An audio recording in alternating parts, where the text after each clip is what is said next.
Nasa inyo na yun. Basta siguraduhin nyo lang. Kasi executive kayo. Kasi napakatakot. Paano kung malilibugan yung katabi? My precious. Pero nga, kung saan naman pupunta ako ng concert na to, siguraduhin nyo na yung pupuntahan nyo, lugar na masaya. Doon lang tayo sa masaya. Kasi may sirang buhay eh. Di ba? Huwag na natin sayangin yung oras. Siguraduhin natin yung magagawin natin, yung pupuntahan natin, laging masaya na. Di ba?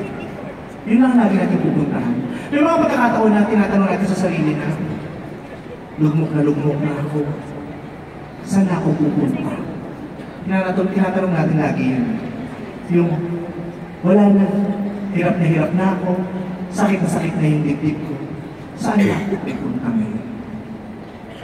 Pero laging natatandaan, ano man ang pinagdadaanan mo, ano man ang sitwasyon mo, meron kayong isang laging mapupuntahan na inaantay ng kayo. Para tulungan kayong bumangon, samahan kayong umiyak, para palapakan ka sa muling pagtayo, at suportahan ka sa susunod ng gabi. At yan ay ang pamilya. Kaya pag may nagtatanong sa akin lagi ng kaibigan, saan na ako pupunta? Kasi nasabi ko, umuwi ka na doon sa pamilya.